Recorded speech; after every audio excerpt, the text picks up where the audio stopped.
Good morning students. 8 मई 2020 हमारा topic चल रहा है अकाउंटिंग इक्वेशन।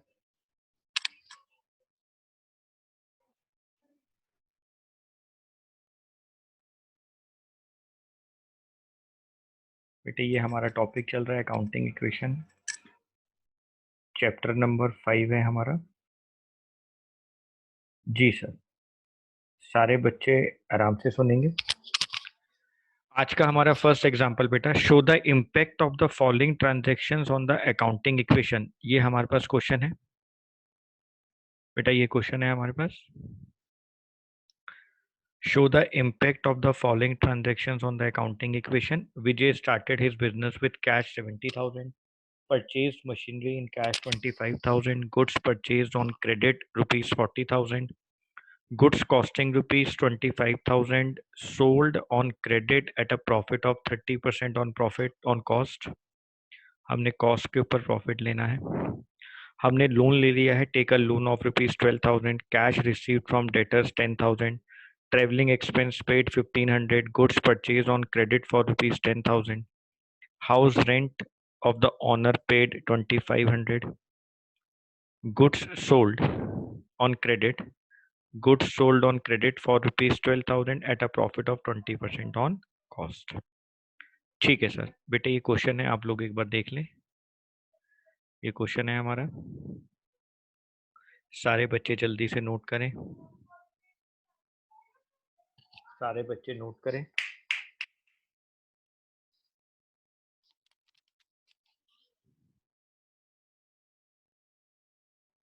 बेटे आवाज नहीं आएगी, बच्चे आराम से नोट करेंगे।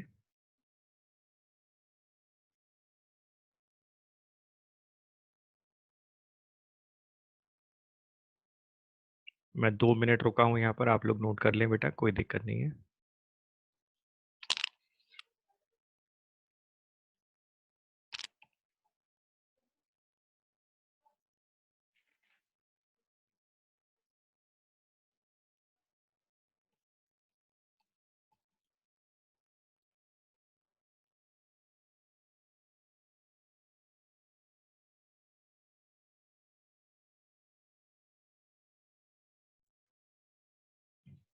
बच्चों ने नोट किया?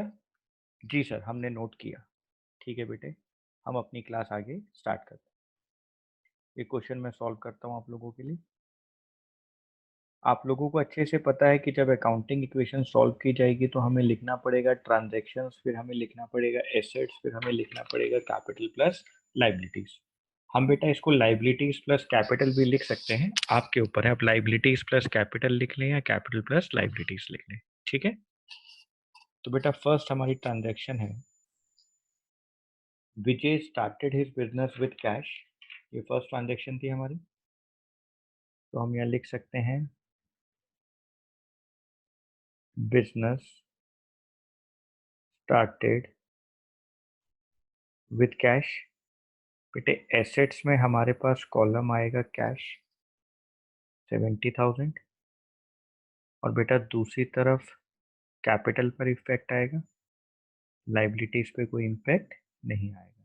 जी सर, बच्चे समझ रहे हैं बात को। Point number 2, purchased machinery in cash, purchased machinery in cash. आपने मशीनरी बेटे कैश में परचेज करी, तो सर हमारे पास से कैश माइनस हो जाएगा 25,000, और सर एसेट्स में एक कॉलम आएगा जिसको हम बोलेंगे मशीनरी। हमारे पास मशीनरी आ गई इसलिए प्लस हो गया बेटा, कैश चला गया इसलिए माइनस हो गया। कैपिटल पे कोई इम्पैक्ट नहीं आया, लाइबिलिटी पे कोई इम्पैक्ट नहीं आया। हमारे पास न्यू इक्वेशन आ गई, 70,000 माइनस 25,000, बेटा ये आ गया मेरे पास 45,000, plus machinery 25,000, capital 70,000। Point number 3, sir वहां पे लिखा है गुड्स परचेज्ड ऑन क्रेडिट। बेटे आपने उधार पे गुड्स परचेज करे हैं। Goods purchased on credit. बेटे आपने यहाँ पर गुड्स जो है ना वो उधार में परचेज करे हैं क्रेडिट पर, ये देखो। और हमने आपको सिखा रखा है कि जब भी कभी आप क्रेडिट पर कोई चीज़ परचेज करोगे तो आपकी लाइबिलिटी बन जाएगी, क्योंकि आपको फ्यूचर में पे करना पड़ता है, आपकी फ्यूचर ऑब्लिगेशन बन जाती है। तो बेटे जब आप गुड्स परचेज करते हो क्रेडिट पर तो वो आपके लिए लाइबिलिटी को क्रिएट करता है। और बेटे जब वो लाइबिलिटी को क्रिएट करेगा, जब गुड्स परचेज करोगे आप क्रेडिट पर, वो आपके लिए लाइबिलिटी क्रिएट करेगा, क्योंकि आपको फ्यूचर में उसको पे करना पड़ेगा, आपकी फ्यूचर ऑब्लिगेशन बन जाएगी। तो आपके पास से कैश में कोई इफेक्ट नहीं आया, मशीनरी पे कोई इफेक्ट नहीं आया, यहाँ पर आ गया stock 40,000,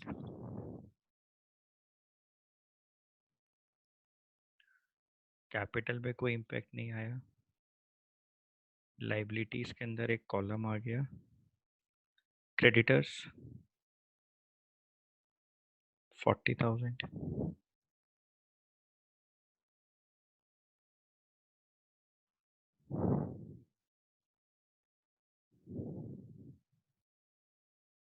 new equation, cash 45,000, machinery 25,000, stock 40,000, capital 70,000, creditors 40,000। ठीक है। पॉइंट नंबर 4, बेटे point number 4, goods costing ₹25,000 sold on credit. आपने इसको भी उधार पर बेचा है at a profit of 30% on cost. बेटे जो आपने गुड्स सेल करे ना वो क्रेडिट पर सेल करे हैं। और आपको हमने सिखा रखा है अकाउंटिंग टर्म्स के अंदर कि जब आप गुड्स को सेल करते हो क्रेडिट पर तो आपके पास डेटर्स क्रिएट होते हैं। बेटे डेटर्स, आपके पास डेटर्स आ जाते हैं। ठीक है सर। बेटे डेटर्स वो लोग होते हैं जो हमें फ्यूचर में पैसा पे कर देंगे, हमारी एसेट्स होती हैं, क्योंकि हमने उनको गुड्स क्रेडिट पर सेल किए होते हैं। तो आप यहाँ पर लिखेंगे गुड्स सोल्ड एट प्रॉफिट 30%। आपने गुड्स बेच दिए बेटा 30% के प्रॉफिट पर। तो आपके पास जो गुड्स हैं बेटा, जो गुड्स आपने बेचे हैं वो 30% पर बेचे हैं, 30% के प्रॉफिट पर बेचे हैं। जी सर। बेटे क्रेडिट पर बेचे हैं, आपने इस बात को याद रखना है, ये क्रेडिट वाली ट्रांजैक्शन है, ये कैश की ट्रांजैक्शन नहीं है, ऑन क्रेडिट है ये ट्रांजैक्शन। ठीक है। तो मेरे पास कैश पे कोई इफेक्ट नहीं आएगा, बेटे मशीनरी पे कोई इफेक्ट नहीं आएगा, बेटे स्टॉक माइनस हो जाएगा 25,000 से, क्योंकि कॉस्ट प्राइस है, कॉस्ट प्राइस स्टॉक से माइनस हो गया। बेटे यहाँ पर मेरे पास डेटर्स आ जाएंगे। सर अगर ये ट्रांजैक्शन कैश में होती तो बेटे मैं कैश प्लस करता।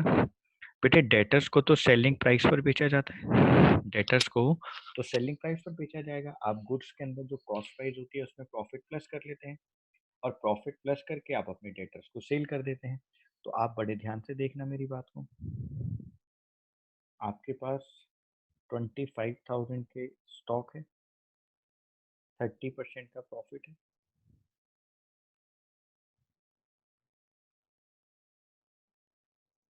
7,500, ये आपका प्रॉफिट आ गया। बेटे सेलिंग प्राइस क्या होता है? Cost price plus profit. जी सर। बेटे कॉस्ट प्राइस कितना है आपके पास? 25,000, प्रॉफिट है 7,500, तो 32,500, ये आपका सेलिंग प्राइस आ गया। बेटे सेलिंग प्राइस प्लस हो जाएगा डेटर्स में 32,500। बेटे सारे प्रॉफिट्स कैपिटल में प्लस होते हैं, 7,500 का प्रॉफिट कैपिटल में प्लस हो गया, यहाँ पे कोई इम्पैक्ट नहीं आएगा।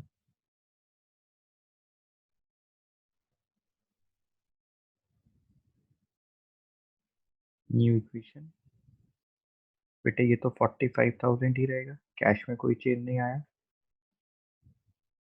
मशीनरी में कोई चेंज नहीं आया।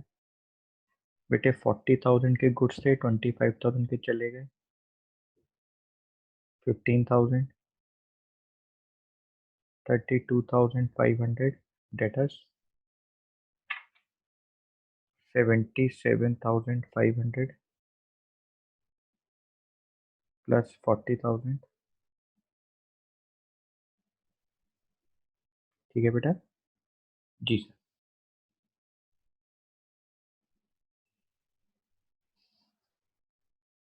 आगे देखते हैं।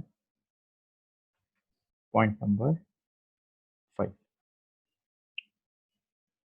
टुक अ लोन ऑफ ₹12,000। बेटे हमने किसी से लोन ले लिया है।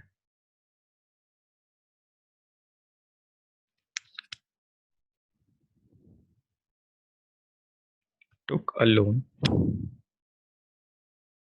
ऑफ ₹12,000। हमने लोन ले लिया बेटा। आप अगर बैंक से लोन लेंगे, प्राइवेट लोन लेंगे, तो बेटे वापस तो करना पड़ेगा ना। हम लोन लेके किसी का पैसा लेके भाग थोड़ी सकते हैं, हमें इस लोन को वापस करना पड़ेगा।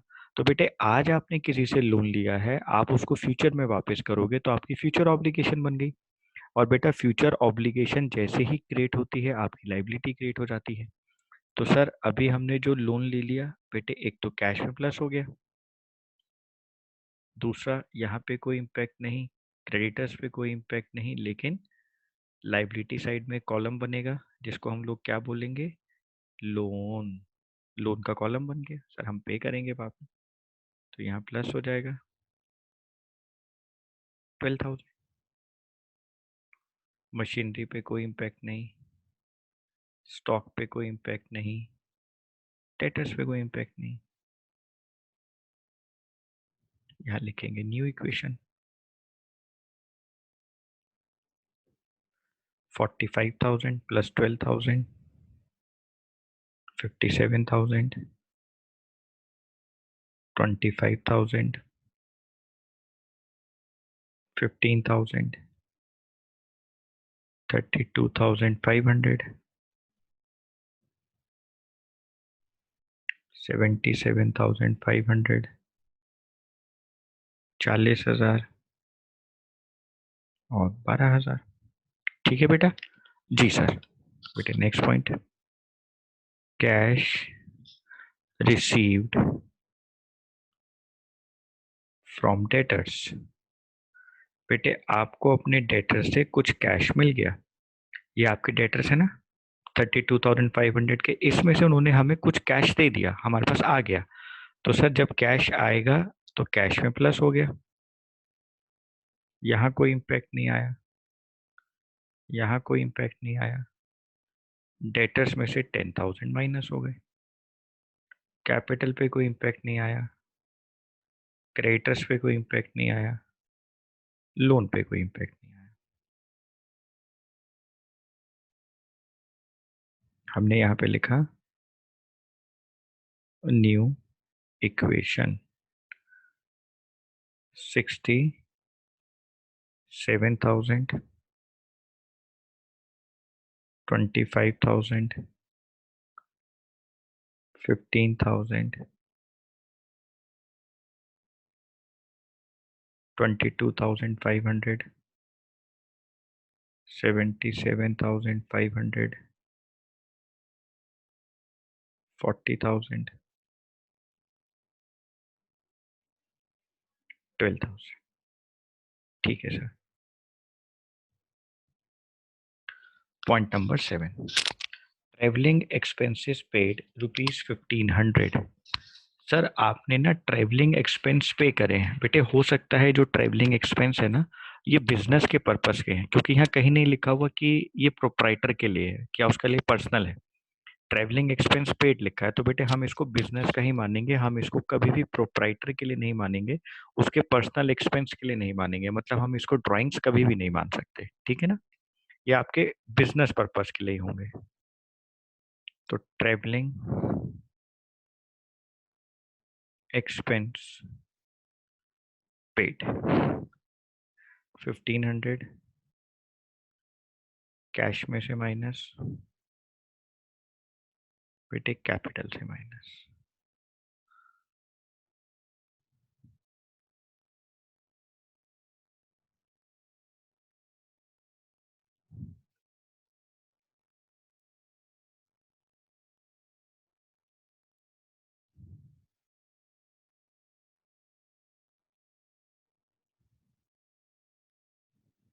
New equation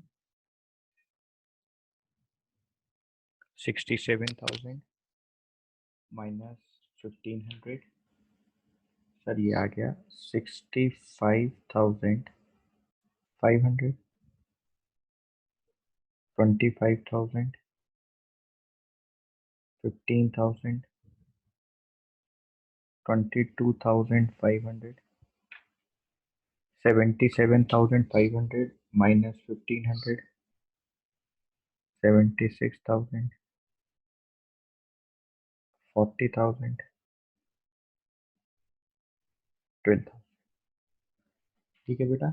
next one, goods purchase on credit 10,000। आपने गुड्स फिर क्रेडिट पे परचेज कर ली।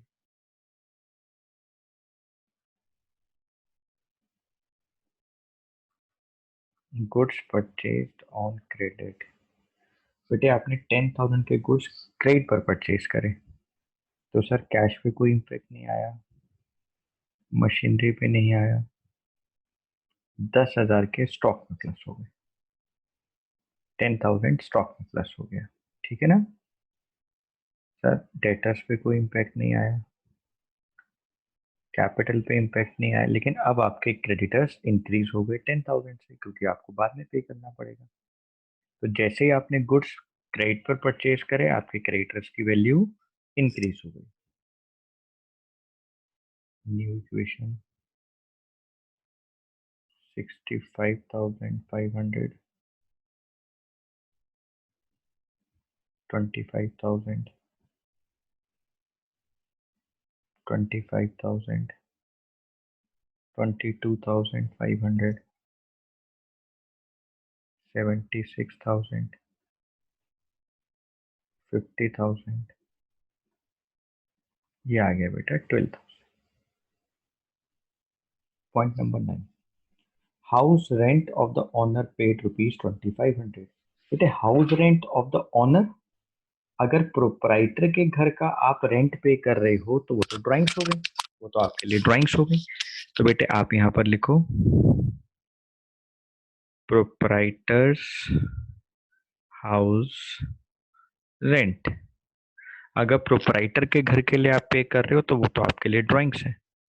बेटे कैश माइनस, एक तरफ आपका capital minus.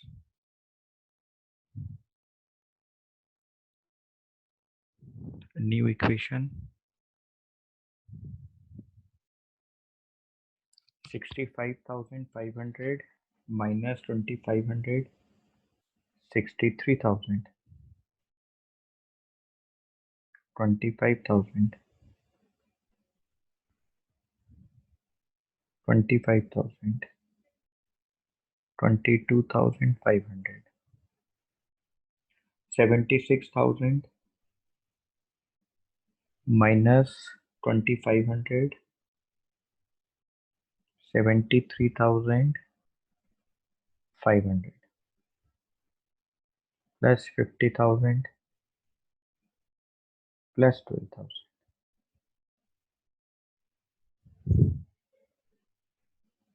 Point number 10. We take goods sold on credit for 12,000 at a profit of 20% on cost.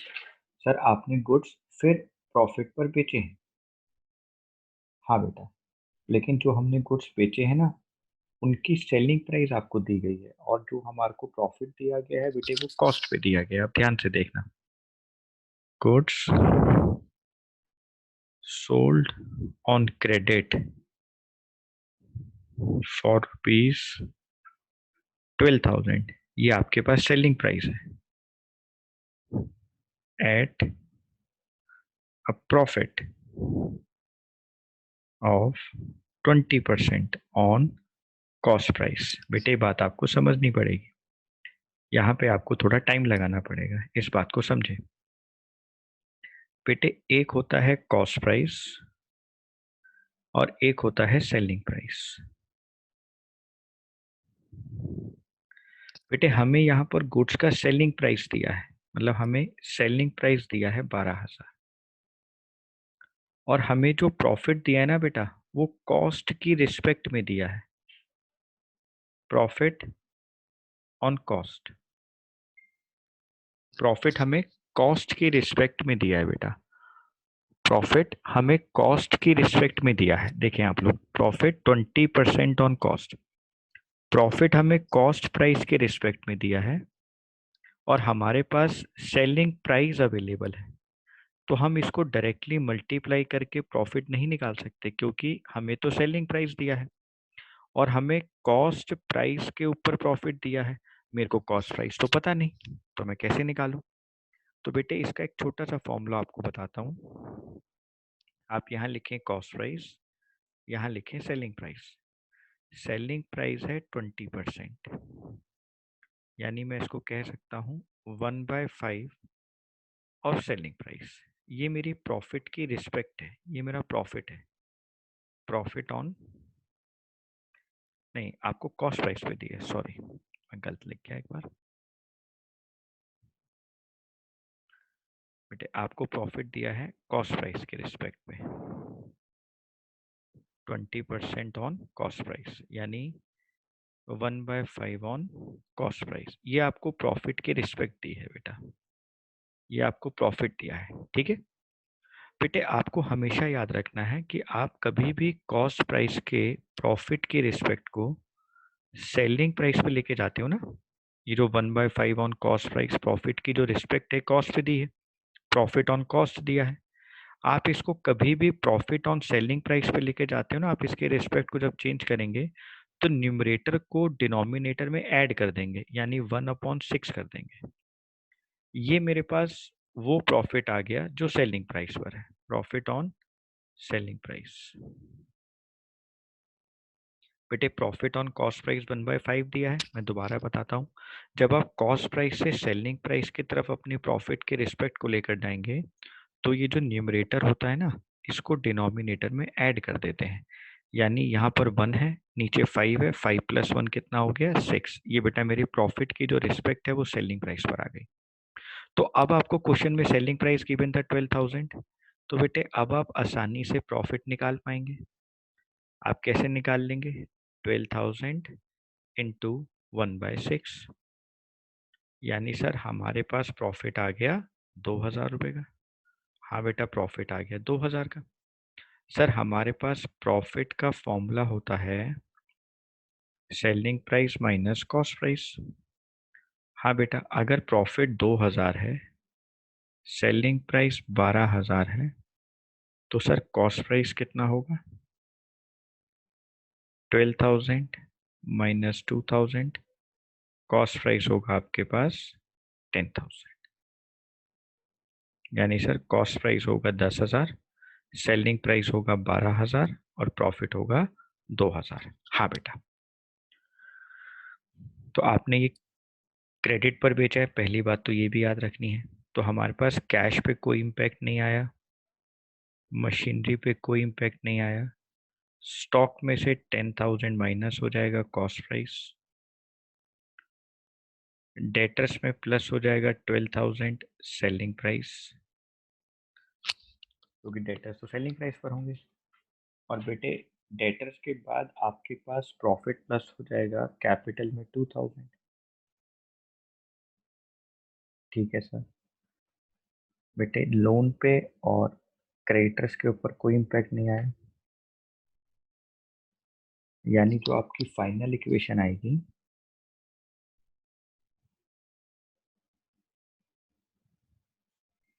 वो क्या आ जाएगी बेटा? 63,000 प्लस 25,000 प्लस 15,000 प्लस 34,500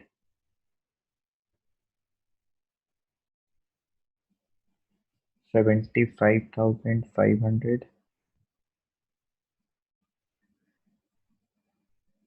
50,000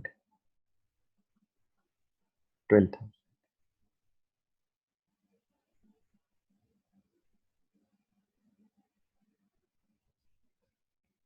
ठीक है बेटा। जी सर, यहाँ तक बात समझ में आई आपको? हाँ सर आई। बेटे मान लें अगर आपको इसी क्वेश्चन के अंदर, ये जो क्वेश्चन था इसी के अंदर मैं आपको बैलेंस शीट बनाने के लिए बोल दूं, मैं आपसे कहूँ बच्चे मेरे को बैलेंस शीट बना के दिखाएंगे।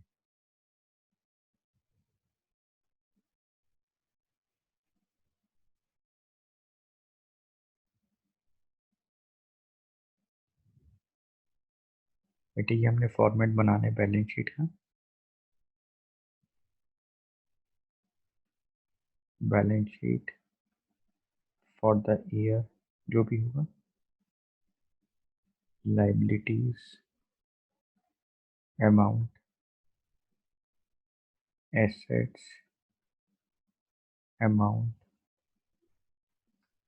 बेटे अब आप देखो आपकी लाइबिलिटी साइड क्या क्या था। आपकी लाइबिलिटी साइड तीन चीजें थी। एक था कैपिटल, उसकी फाइनल वैल्यू देखो बेटे क्या थी, 75,500, ये फाइनल वैल्यू। जो फाइनल इक्वेशन की वैल्यू हमें वही लिखनी होती है, 75,500।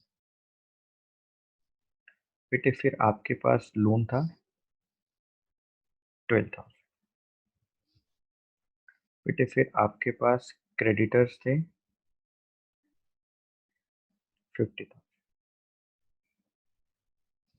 बेटे एसेट्स में कैश है आपके पास 63,000। स्टॉक है आपके पास 15,000। डेटर्स हैं आपके पास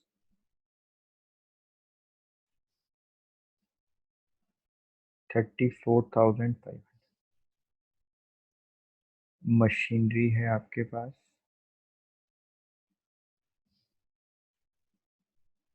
25,000।